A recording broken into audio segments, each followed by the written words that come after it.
One of my observations was that no population in the world is immune to wanting to have better things in their life, wanting to have a political voice. For a long time, people said that the Arab world was an exceptional region.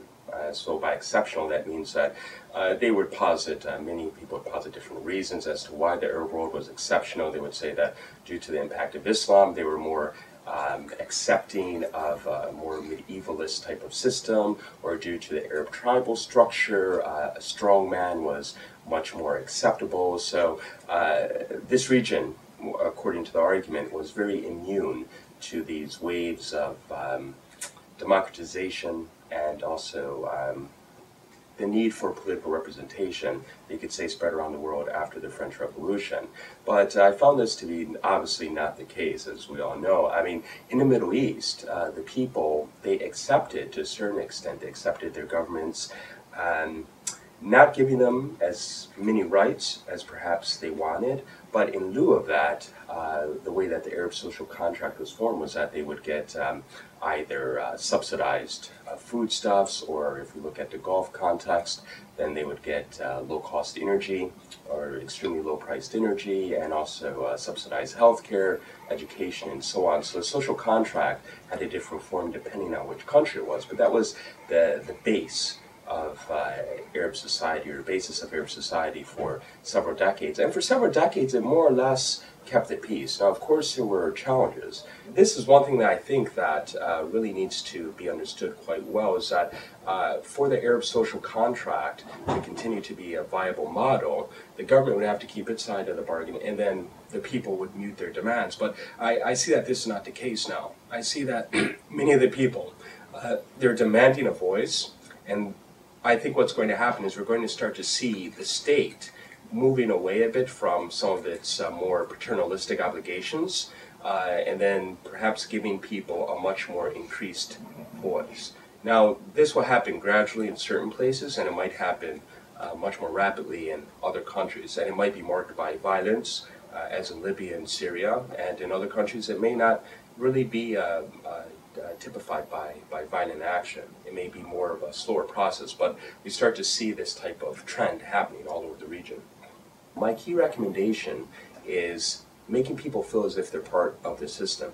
Now, that doesn't necessarily have to be a type of Scandinavian democracy model. No, I think that it can be, depending on the area or the region of the world, it can meet those particular cultural dynamics that are on the ground or at play. And in China, for instance, democracy is going to look very different. In Latin America, it's going to look a bit different than it would from the U.S. or from Western Europe, or in Africa, the same situation. So I think that we shouldn't necessarily be confused that there's going to be some type of dual party system. No, but I think that there's definitely going to be much more opening of the space for people to voice how they want the future system to be, without necessarily having to approach the issue from street protests or what have you. They'd be able to use the system in order to posit their demands.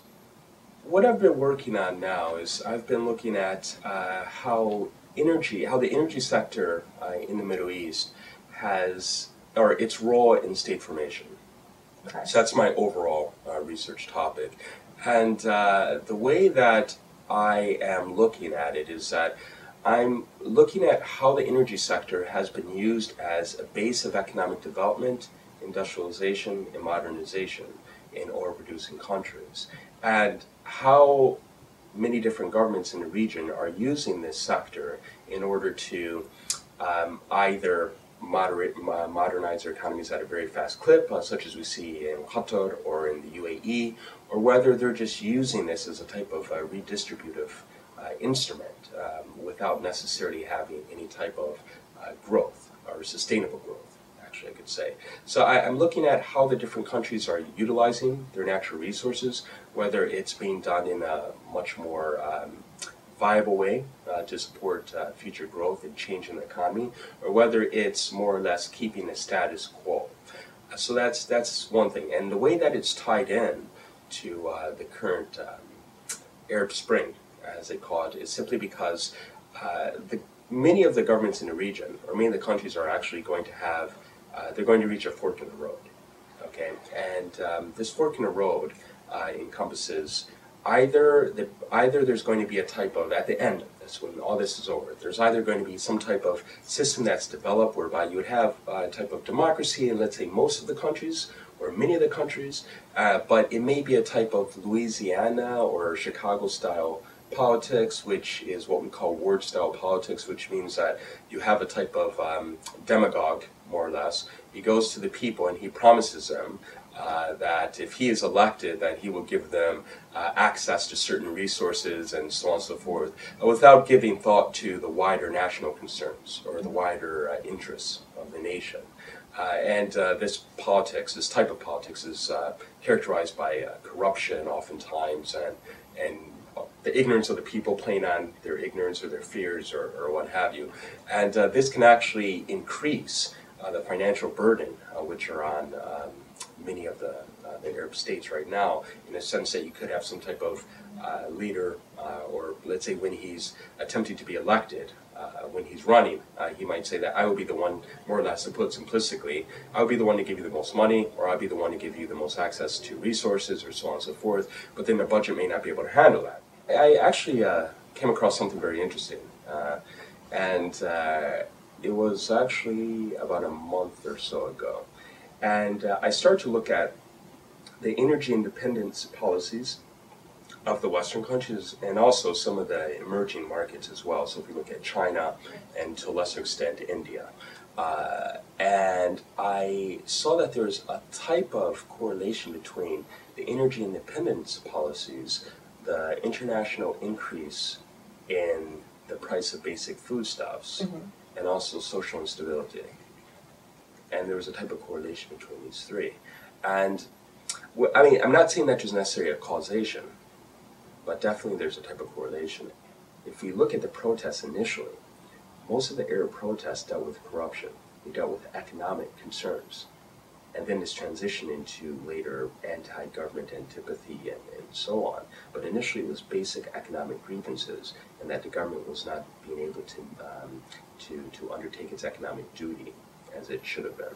So that's one thing that I'm attempting to wrap my mind around at the moment is what is the correlation behind certain policies that the U.S. takes, for instance, to perhaps even support the farm lobby, as we know in our breadbasket states and so on. How does this impact social revolution in the Arab world? Does it have an impact? Maybe not. Maybe it has a slight impact. So this is what I'm attempting to grapple with at the moment.